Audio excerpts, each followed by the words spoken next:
for the top 10 movies where the world ends. Wouldn't you know, rising toxicity levels have made life unsustainable on Earth. For this list, we're taking a look at movies where the world is either on the brink or in the midst of destruction.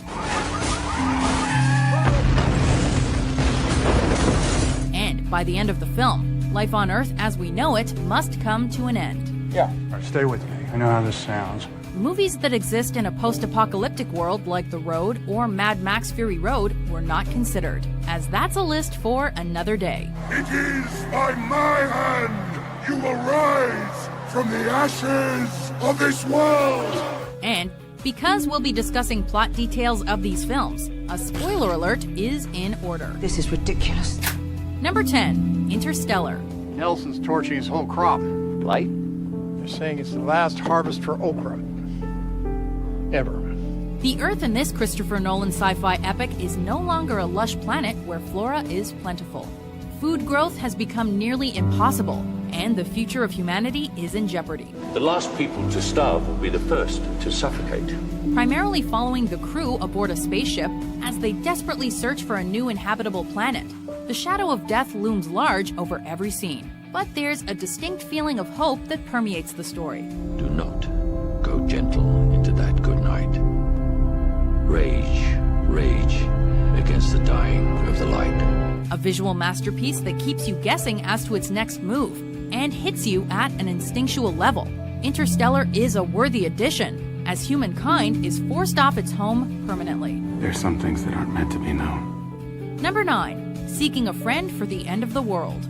Once again, if you are just tuning in, the CSA Space Shuttle Deliverance has been destroyed. The final mission to save mankind has failed. The 70-mile-wide asteroid, known commonly as Matilda, is set to collide with Earth in exactly 3 weeks' time. If a mission failed to stop an asteroid from impacting Earth and the end of the world were upon us, we could do a lot worse than Keira Knightley or Steve Carell by our side. But instead, I am on the scenic route to the guillotine with you and you. After humanity finds out they have 3 weeks left to live, Carell's Dodge and Knightley's Penny befriend each other and try to make each other's final weeks happier.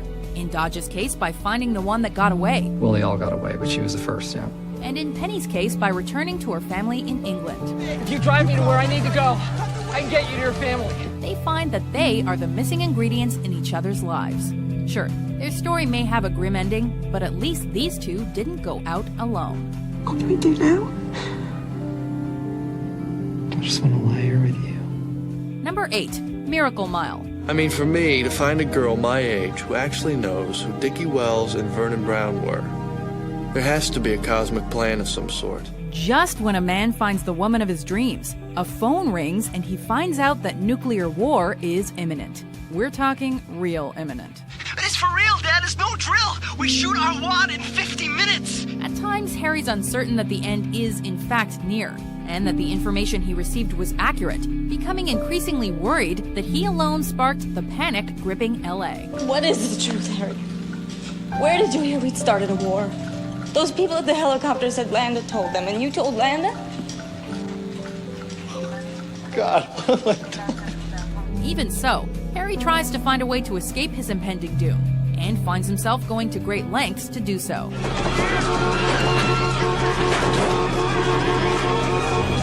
We wouldn't be surprised if you've never heard of this cult film, but by maintaining the feel of an 80s comedy while tackling a horrific situation, Miracle Mile stands out as exceptional.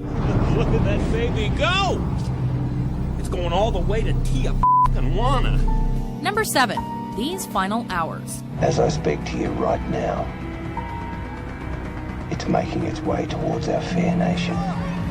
When a meteor strikes the opposite side of the world, sparking a global firestorm, Australian James leaves his lover to travel across a city where anarchy rules in an attempt to reunite a girl with her family and to join his girlfriend to enjoy the party to end all parties. Where have you been? I've been going crazy out of my mind.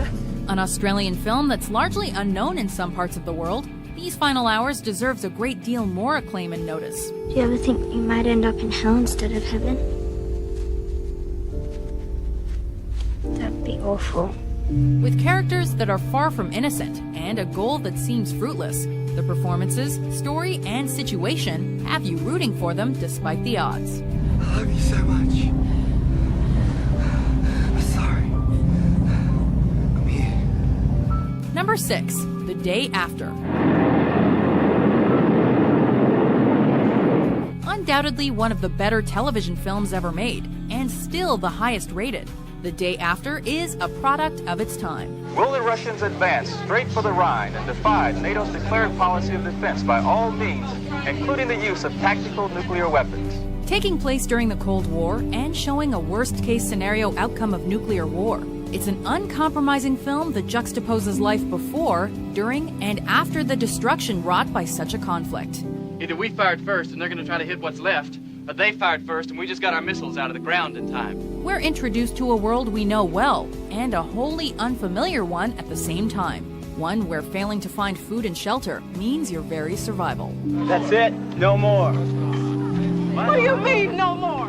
Ending with a single stark voice calling over the radio in vain. The Day After feels entirely possible. Hello? Is anybody there? Anybody at all? Number 5. This is the End. Back, all right. When a group of self-obsessed hedonistic celebrities gathers for a housewarming party on the same night as the apocalypse, the results are absolutely hilarious. It's not bullshit. Want to know something else, Jay? If this is the end of the world and all the good people died, what you're saying is Seth, me, Jonah, Craig, and Danny are a bunch of assholes. I'm straight up lovable, son. Featuring a who's who of this generation's comedic actors, as well as a few other random cameos. That's not cool. Don't touch my phone. Michael, that's not cool, man. Come, Jason, we're playing a game, man. Perhaps the most impressive part is not the comedy that ensues, but the fact that the filmmakers didn't use the impressive cast as an excuse to cut corners on the effects. Whether it was the standout appearance by the intentionally obnoxious Michael Cera or the performances of the 6 leads, this is a film unlike any other on this list.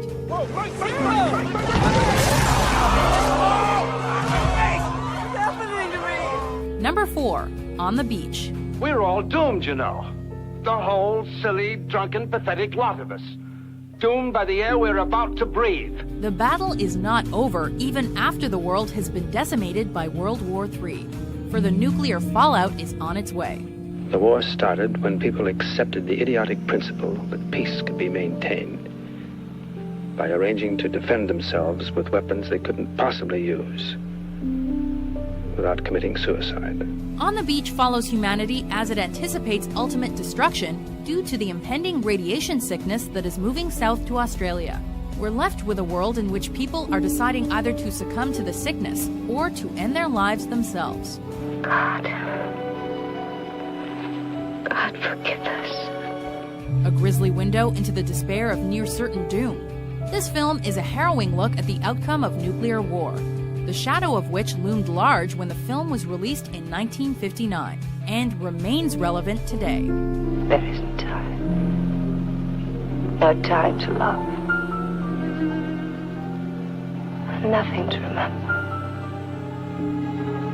Nothing worth remembering. Number 3, Last Night. A tiny Canadian film made on a relatively low budget, Last Night revolves around a society that knows their world will end at midnight and packs in plenty of style and substance. All of this great stuff. It details how an assortment of folks spend their last night on Earth, with one duo of strangers agreeing to take each other's lives. At 12 o'clock, I'm asking you to shoot me. One family feigning a Christmas party. My mother, she just threw this big Christmas dinner. She wanted us to relive our happiest moments as a family. And one man trying to experience as many new types of sex as possible before the end. I just don't want to risk having bad sex today. Just don't want that to be the last thing on my mind. It may never be made evident what deadly force will take them, but what is clear is that the film's strong direction, script, and cast make it a must-see for film buffs.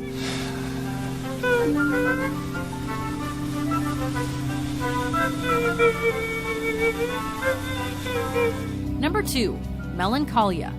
The earth is evil.